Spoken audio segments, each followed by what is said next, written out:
स्वस्थ सिद्धांत प्रसारण में आपका स्वागत है। परमेश्वर पिता की स्तुति हो कि इस कार्यक्रम के द्वारा हम अपने जीवन में लगातार सुधारने वाली शिक्षा को ग्रहण कर पा रहे हैं।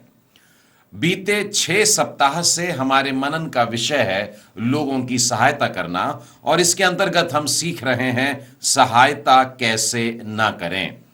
और अब तक हमने जो 6 पाठ सीख लिए हैं वे इस प्रकार से हैं। Lesson number 1, do not consider charity optional. पहला पाठ था परोपकार को विकल्प न समझें। Lesson number 2, do not think you own anything. दूसरा पाठ था यह न सोचें कि आप मालिक हैं। Lesson number 3, do not be stingy. तीसरा पाठ था कंजूस न बने। Lesson number 4, do not always wait for group action. चौथा पाठ था हमेशा सामूहिक कार्रवाई के लिए इंतजार न करें। Lesson number 5 was do not be over cautious in choosing beneficiaries। पांचवा पाठ था लाभार्थियों के चयन में बहुत अधिक सतर्कता न बरतें। Last week we have seen lesson number 6। पिछले सप्ताह हम लोगों ने 6वां पाठ सीखा था do not confine charity to special occasions. 6वां पाठ था परोपकार केवल विशेष अवसरों के लिए ही सीमित न रखें। Today we will be learning the 7th lesson under how not to help. सहायता कैसे न करें, इसके अंतर्गत आज हम 7वां पाठ सीखने जा रहे हैं। Do not publicise charity. दान का प्रचार न करें। How not to help. सहायता कैसे न करें। Do not publicise charity. दान का प्रचार न करें। प्रभु यीशु मसीह ने अपने प्रचार कार्य को जब आरंभ किया, हम मत्ती के 5वें, 6वें, 7वें अध्याय में पहाड़ी उपदेश पाते हैं। और इन आरंभ के संदेशों में उन्होंने प्रार्थना, उपवास और दान जैसे विषयों के ऊपर संदेश दिए हैं। और इनमें भी प्रभु यीशु ने अपना पहला संदेश दान इस विषय पर रखा है। और जब वे दान इस विषय पर संदेश दे रहे थे तो उसमें भी जो पहला सबक था वो यही था कि दिखाने के लिए दान धर्म न किया करें। मेरे साथ में आप भी निकालिए मत्ती रचित सुसमाचार उसका 6वां अध्याय और उसके आरंभ के 4 वचन। यूं लिखा है, सावधान रहो, तुम मनुष्यों को दिखाने के लिए अपने धर्म के काम न करो, नहीं तो अपने स्वर्गीय पिता से कुछ भी फल न पाओगे।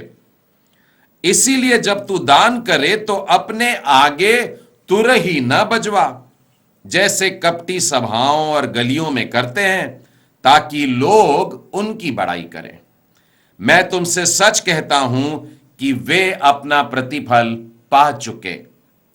परंतु जब तू दान करे तो जो तेरा दाहिना हाथ करता है उसे तेरा बायां हाथ न जानने पाए, ताकि तेरा दान गुप्त रहे, और तब तेरा पिता जो गुप्त में देखता है तुझे प्रतिफल देगा। बड़े ही सरल और स्पष्ट शब्दों में प्रभु यीशु ने इस बात के विषय में हमें सिखाया है कि हमें अपने किए हुए दान के काम या भलाई के कामों का प्रचार नहीं करना है, उनका ढिंढोरा नहीं पिटवाना है कि हमने देखो कैसे अच्छे अच्छे काम किए हैं। प्रियो, इसे गुप्त के दान का अनुशासन कहते हैं। गुप्त में दान करना दान करने का रहस्य है। प्रभु यीशु इस विषय पर कहते हुए गौर करिएगा 2 स्थानों का वर्णन कर रहे हैं। यदि आप गौर से 6वें अध्याय का 2 वचन देखें तो वे कह रहे हैं जैसे सभाओं में और गलियों में वे करते हैं। सभाओं में कहने का मतलब जहां पर विश्वासी लोग इकट्ठा हुए हैं, मतलब मंदिर से है। और दूसरा शब्द है गलियों में, अर्थात बाहर, यानी कि दुनिया में, संसार में। अविश्वासियों के बीच में। तो एक क्षेत्र है जहां पर कलीसिया के बीच में गरीबों की मदद की जा रही है, और दूसरा है संसार में जहां पर समाज में है, लोग हैं, जन समुदाय हैं, वहां पर मदद की जा रही है। और इन दोनों क्षेत्रों में प्रभु यीशु ने स्पष्ट कह दिया है, तुरही मत बजवाना, अर्थात दिखाने के लिए अपने काम नहीं करना है। अब इस वाले वचन को याद रखते हुए मैं आपका ध्यान 5वें अध्याय के 16वें वचन पर ले जाता हूं। उसी प्रकार तुम्हारा उजियाला मनुष्यों के सामने इस कदर चमके कि वे तुम्हारे भले कामों को देखकर तुम्हारे पिता की जो स्वर्ग में है महिमा करें। देखिए, एक तरफ प्रभु यीशु हमसे कह रहे हैं कि लोगों को दिखाने के लिए काम नहीं करना है, लेकिन यहां जो वचन मिल रहा है वहां पर लिखा है कि लोग तुम्हारे भले कामों को देखें। ये दोनों आपस में ऐसा विरोधाभास सा लगता है, लेकिन आप गौर से इन बातों को देखिएगा। यहां पर लिखा है, तुम्हारी ज्योति मनुष्यों के सामने चमके और लोग तुम्हारे भले कामों को देखें। एक तरफ है तुरही न बजवा, एक तरफ है दिखावटी कार्य न कर, और दूसरी तरफ यहां पर लिखा है कि लोग इन कार्यों को भी देखें। लेकिन प्रियो, गौर करिएगा कि वास्तव में प्रभु यीशु यहां पर क्या कहना चाह रहे हैं। 5वें अध्याय में जहां पर वो कह रहे हैं कि लोग देखें, उसके ऊपर के 2 वचन बताते हैं, तुम पृथ्वी के नमक हो। उसके अगले वचन में यीशु कहता है, तुम जगत की ज्योति हो। और ये एक बार की 2 बार की बात नहीं है, प्रतिदिन का जीवन है। मेरे में नमक होना चाहिए, मेरे में ज्योति होना चाहिए, उजाला होना चाहिए, अर्थात ये मेरे जीवन शैली की बात कर रहा है। और तो और यदि आप गौर से देखें तो मेरे भले कामों को देख करके लोग किसकी तारीफ करना चाहिए? स्वर्ग में परमेश्वर पिता की तारीफ करना चाहिए। जबकि लोग यहां पर जो तुरैया बजवा रहे हैं, दान करते समय अपनी तस्वीरें खिंचवा रहे हैं, ये लोग क्या कर रहे हैं? ये कपट के मारे, इसलिए ताकि लोग इनकी बड़ाई करें। और प्रभु यीशु इन्हीं दोनों बातों के बीच में 5वें अध्याय और 6वें अध्याय में इस भेद को हमारे सामने खोले हैं कि हम ध्यान दें कि दान करते समय इस बात पर हमारी नजर होना चाहिए कि बड़ाई हमारी नहीं, परंतु स्वर्ग में परमेश्वर पिता की होना चाहिए। प्रियो, यहां पर एक और बात की तरफ आपका ध्यान खींचना चाहता हूं। मत्ती के 6वें अध्याय और दूसरे वचन में स्पष्ट लिखा है कि ये जो लोग थे ये कपटी लोग हैं, कपट भरे लोग हैं। लिखा है, जब तू दान करे तो अपने आगे तुरही न बजवा, जैसे कपटी सभाओं और गलियों में करते हैं। कपटी शब्द का अर्थ हुआ जिसके मन में कपट है। कहने का मतलब, मेरे मन में कुछ है और मैं कुछ और दिखाता हूं तो मैं कपटी मनुष्य होता हूं। ये जो लोग हैं जो दिखाने के लिए काम कर रहे थे, वास्तव में इनके हृदय में कुछ और होता था। ये केवल अपनी बड़ाई चाहते थे, ये केवल लोगों से अपने सम्मान के शब्द सुनने के भूखे प्यासे रहते थे। लेकिन हमको 5वें अध्याय में प्रभु जी ने स्पष्ट बताया है, बड़ाई परमेश्वर की होना चाहिए। कपटी मनुष्य जो होता है उसका मन सही नहीं होता है। जब वो दान भी कर रहा होता है तो उसके अंदर एक कपट होता है। वो सच्चाई से नहीं कर रहा, प्रेम से नहीं कर रहा, उसके अंदर दया है, इसीलिए नहीं कर रहा है। प्रियो, हमारे दान में अगर प्रेम नहीं है तो ऐसा दान निरर्थक है, बेकार है, बिल्कुल जिसका कोई अर्थ नहीं। हमारे हर देने में हृदय से निकलना चाहिए, हमारे अंदर की दया के कारण निकलना चाहिए, हमारे अंदर के प्रेम के कारण निकलना चाहिए। इस श्रृंखला में मैंने इससे पहले भी 2 बार अच्छे सामरी का वर्णन आपके सामने किया है और उसके द्वारा किए हुए उन ढेर सारी बातों को भी सूचित किया है कि वो एक एक करके देखिए कितने सारे काम कर रहा था। कि उसने घावों पर तेल उंडेला, फिर दाखरस उंडेला, फिर पट्टी बांधा, उसे उठा के अपनी सवारी में रखा, सराय में लेके गया और पैसे चुकाया और एडवांस भी दे दिया कुछ, और बोला कि इससे ज्यादा लगेंगे तो मैं लौट करके भी दे दूंगा। लेकिन प्रियो, उसके ये सब दान धर्म की शुरुआत कहां से हुई? अगर आप 10वें अध्याय से वचन को गौर से पढ़ेंगे तो पता लगेगा कि वहां जब सामरी यात्री निकला तो उसे देखकर तरस खाया। उसे देख करके उसके मन में एकदम दया उत्पन्न हो गई, उसके आंखों में आंसू आ गए। और यहां से शुरू होता है दया धर्म, यहां से शुरू होता है परोपकार। यह नहीं कि कोई आएंगे अखबार वाले और तस्वीर खींचेंगे और बड़े बड़े शब्दों में कल के समाचार पत्रों में छापेंगे कि मैंने क्या किया है। ऐसी इच्छा से हम लोग परोपकार ना करें। आज का पाठ हमें बता रहा है कि अपने दान का प्रचार हमको नहीं करना है। तो ध्यान रखें, पहले हमारे मन में दया उत्पन्न होनी चाहिए और उसके बाद में ही हम सहायता का हाथ बढ़ाएं। प्रभु यीशु ने जब वे पृथ्वी पर के जीवन को जी रहे थे, अपने जीवन काल में असंख्य लोगों की सहायता की, मदद की, निस्सहायों को, बीमारों को चंगा किया। और यदि मैं उनके जीवन को गौर से देखता हूं तो उनके हर एक काम में यह पाता हूं कि प्रभु यीशु ने दया से भर करके ये सब काम किए। मैं उनमें से कुछ उदाहरण आपके सामने देना चाहता हूं। मत्ती रचित सुसमाचार के 14वें अध्याय के 14वें वचन में आइए, यहां पर एक बीमार व्यक्ति है। लिखा है, वहां पर उसने निकलकर एक बड़ी भीड़ को देखा और उन पर तरस खाया और उनके बीमारों को चंगा किया। जब भीड़ को देखा, वहीं भीड़ में न जाने कितने सारे लोगों को देखा जो बीमार थे और एकदम तरस से भर गया, दया आ गई। और बाइबल में लिखा है उसने कई बीमारों को वहां पर अच्छा कर दिया। 20वें अध्याय में एक और वर्णन मिलता है। यहां पर दो अंधे हैं जो यीशु की दया की भीख मांग रहे हैं। साधारणतः लोग जब जाते थे तो पैसों की और रोटी की भीख मांगते थे, लेकिन अब दया का धनी उस मार्ग से गुजर रहा है। अब देखिए, दो अंधे जो सड़क के किनारे बैठे थे, यह सुन करके कि यीशु जा रहा है, पुकार करके कहने लगे, चिल्ला के कह रहे हैं, हे प्रभु जी, दाऊद की संतान, हम पर दया कर। अब दया मांग रहे हैं वो।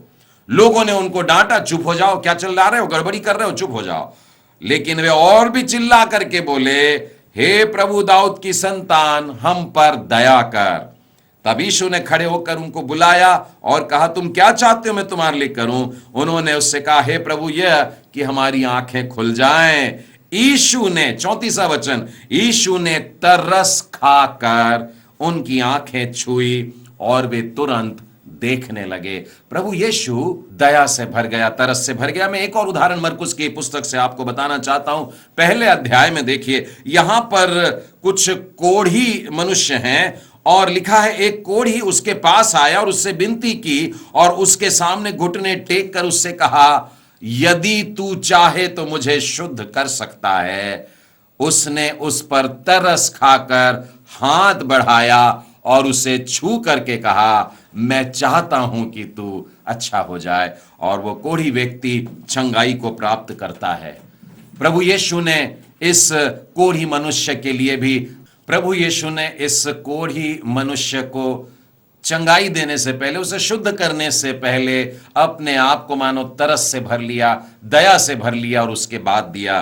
प्रभु यीशु ने इसी प्रकार से मरकुस रचित सुसमाचार में आइए 5वें अध्याय में, वहां पर एक दुष्ट आत्मा ग्रसित मनुष्य है और ये बड़ा भयानक तरीके से त्रस्त है। यहां तक कि जब उससे पूछा गया कि तेरा क्या नाम है, तो उसने कहा, मेरा नाम सेना है, क्योंकि हम बहुत हैं।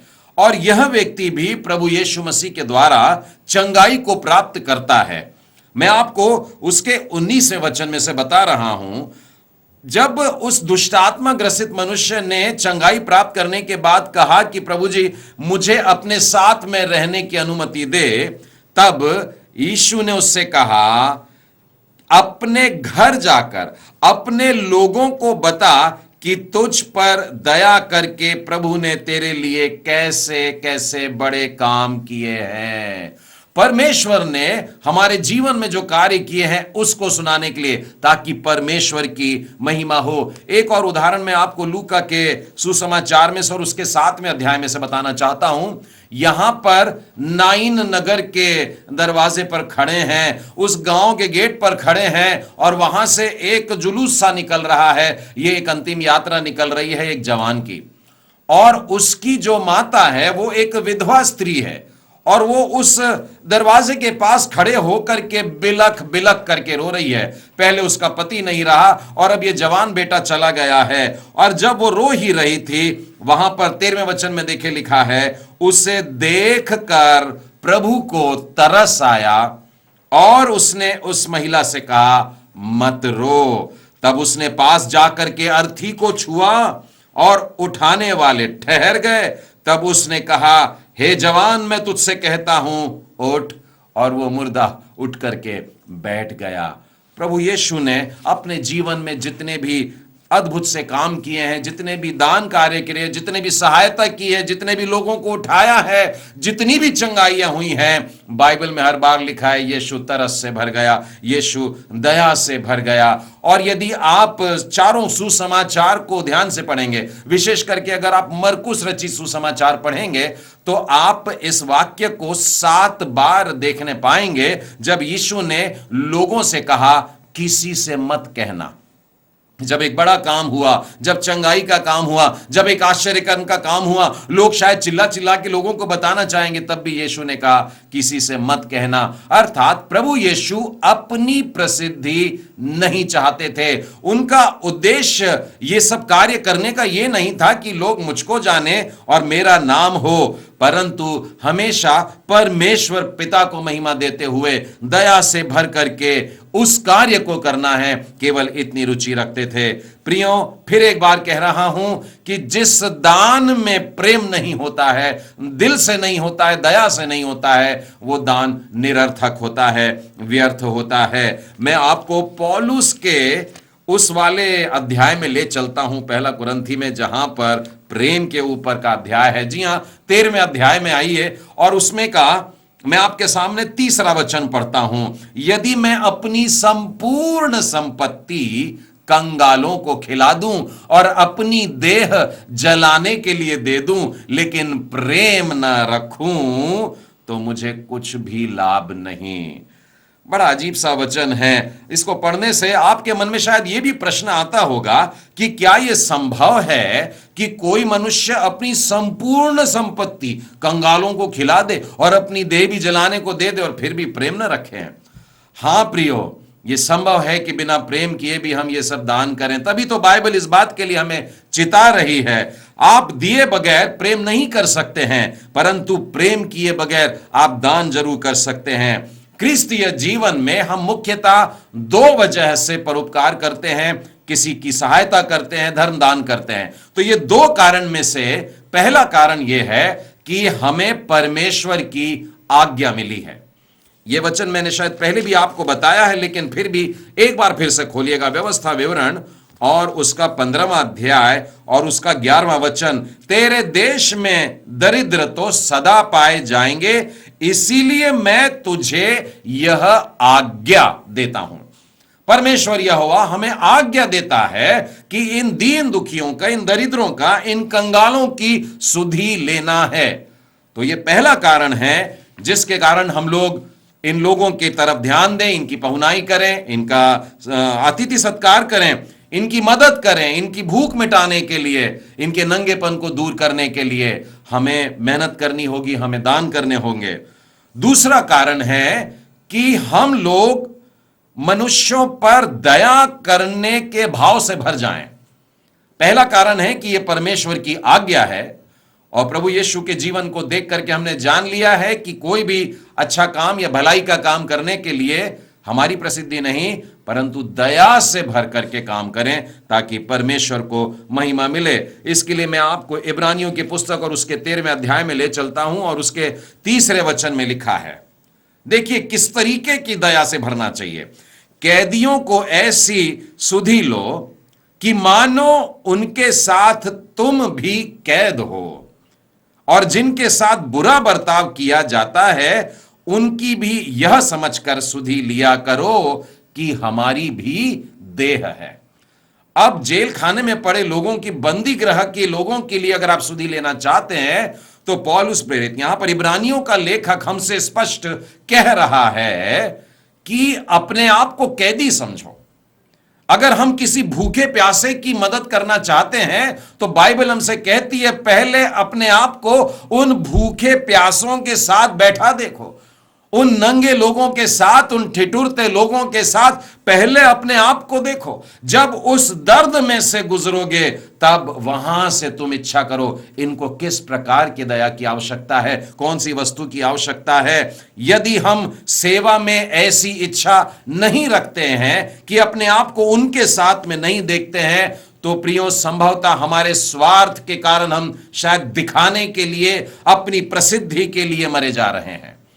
आज का पाठ हमें स्पष्ट कह रहा है अपने दान का ढिंढोरा नहीं पीटना है, अपने दान का प्रचार हम लोगों को नहीं करना है। वर्ल्ड विजन के जो संस्थापक है बॉब पियर्स, उनकी यह प्रार्थना रहती थी कि हे प्रभु, जिस बात से आपका मन दुखता है उसी बात से मेरा भी मन दुखे। कितना प्यारा वाक्य है ये हमारी प्रार्थना बन जाना चाहिए। मेरे साथ साथ आप भी बोल सकते हैं, हे प्रभु, जिस बात से आपका मन दुखता है उसी बात से मेरा भी मन दुखे। परमेश्वर के नजरिए से जैसा वो दुनिया को देखता है वैसे ही हम भी देखने लगें और तब हम परमेश्वर के प्रेम से भरे जा करके लोगों की सहायता करने के लिए आगे बढ़ पाएंगे। प्रियो, हमारा जो परमेश्वर है वो अनाथों का परमेश्वर है, हमारा जो परमेश्वर है वो विधवाओं का परमेश्वर है, हमारा जो परमेश्वर है वो गरीबों का परमेश्वर है, हमारा परमेश्वर टूटे मन वालों का परमेश्वर है, हमारा परमेश्वर निस्सहाय लोगों का परमेश्वर है, हमारा परमेश्वर उनका है जिनका सब कुछ बिखर गया है, हमारा परमेश्वर बेसहारों का परमेश्वर है। प्रियो, परमेश्वर का एक नाम जो दूसरा कुरिन्थी और उसके पहले अध्याय और उसके 3 वचन में मिलता है, हमारे प्रभु यीशु मसीह के परमेश्वर और पिता का धन्यवाद हो जो दया का पिता है। कितना प्यारा नाम है हमारे परमेश्वर का कि वो दया का पिता है। प्रियो, आइयो फिर से एक बार मैं आपको वहीं ले चलता हूं जहां से शुरू किया था। एक और बात सीखेंगे। मत्ती के 6वें अध्याय उसके 3 वचन में लिखा है, जब तू दान करे तो जो तेरा दाहिना हाथ करता है वो तेरा बायां हाथ न जानने पाए। अब यह प्रश्न उठता है कि यह कैसे संभव है कि मेरे दाहिने हाथ ने क्या दान किया है ये बाएं हाथ को पता न लगे। यह कैसे करके संभव होगा कि मैं गुप्त दान वास्तव में कर सकूं। प्रियो, इस शब्द का या इस वचन का जो अर्थ है वो इस प्रकार से है कि यदि मैं कोई दान का काम करता हूं, कोई भलाई का काम करता हूं, अपने हाथ से कुछ भला करता हूं किसी का, तो उस विषय में सोचते न रहूं। बहुत से लोग करते क्या हैं, एक दिन दान करते हैं और 10 दिन तक उस विचार में खोए रहते हैं मैंने एक दिन दान किया था। उसी विचार से अपने आप को खुश करते रहते हैं, मैंने गरीबों को दान किया था, मैंने उन लोगों को खाना खिलाया था, मैंने उनको कपड़े बांटा। यह है, एक हाथ ने दान किया और दूसरे हाथ को पता लग गया। उसी बात को अगर हम सोचते रहते हैं तो गलत होता है। एक बात बोलना चाहूंगा, यदि आपने दया का कोई कार्य किया है तो अपने मुंह पे पट्टी बांध लें, और यदि आप पर किसी ने दया का काम किया है, यदि आपको किसी ने कुछ दिया है, तो यह वाली बात को जाके 10 लोगों के बीच में सुनाइए कि किसी ने मेरी मदद किया है। तब हमें खामोश नहीं रहना है, दूसरों की दया के बारे में लोगों को सुनाना है, तब हम बोल सकते हैं। मैं एक बड़ा सुंदर सा उदाहरण आपको प्रेरितों के काम और उसके 9वें अध्याय से बताना चाहता हूं। यहां पे दोरकास का वर्णन है और इस महिला के मृत्यु के समय की बात है, और वहां पर उस घर में बहुत सारे लोग जमा हो गए हैं, बड़ा रोना धोना चल रहा है और प्रेरितों को भी वहां पर पे बुलाया गया है। मैं 39वें वचन को पढ़ता हूं, तब पतरस उठकर उनके साथ हो लिया और जब वो वहां पहुंचा तो वे उसे अटारी पर ले गए। सब विधवाएं रोती हुई उसके पास आकर के खड़ी हो गई, और जो कुर्ते और कपड़े दोरकास ने उनके साथ रहते हुए बनाए थे दिखाने लगी। तारीफ कौन कर रहा है? जिन्होंने कुछ प्राप्त किया, लाभार्थियों ने। प्रियो, अपने बारे में लोगों को बताने की जरूरत नहीं। जिन्होंने लाभ पाया है, जिन्होंने आपसे सहायता पाई है, जिन्होंने आपसे दान पाया है, वे आप लोगों के बारे में बताएंगे। क्या कभी आपने अपने शरीर के अंदर के अंगों के विषय में सोचा है कि हमारे अंदर एक दिल है जो काम करता है, जो फेफड़े हैं काम कर रहे हैं, कलेजा है जो काम कर रहा, हमारा मस्तिष्क काम कर रहा, सालों साल से काम कर रहा, और कभी भी बड़बोलेपन में आकर के रुक करके नहीं बोला देखो मैं काम कर रहा हूं। ईमानदारी से काम किए जा रहे हैं, और जब तक ये रुक ना जाए हमको तो मालूम भी नहीं पड़ता है कि कोई हमारे लिए काम कर रहा है। नियम याद रखिएगा कि अपनी तारीफ खुद मत करिए। एक बड़ा सुंदर सा वचन नीति वचन के 27वें अध्याय और उसके दूसरे वचन में लिखा है, तेरी प्रशंसा और लोग करें तो करे, परंतु तू आप न करना, दूसरे तुझे सराहें तो सराहे, तू आप अपने आप को न सराहना। प्रश्न यह भी उठता है कि कई मसीह पत्रिकाएं हैं जो बहुत सारी बातों को अखबारों के रूप में और परोपकारिता के उदाहरणों के रूप में छाप देती हैं। मैं सलाह देना चाहूंगा कि इन बातों को जितना कम रखें उतना ही अच्छा है। जानकारी बांटने के लिए अगर कुछ दिया जा रहा है तो अच्छा है, परंतु विज्ञापन का रूप जब वो ले लेता है तो ये बात बिल्कुल भी सही नहीं है। परोपकारिता के नाम पर आजकल बड़ा सुंदर व्यवसाय सा शुरू कर दिया है लोगों ने, और परमेश्वर इस बात से घृणा रखता है।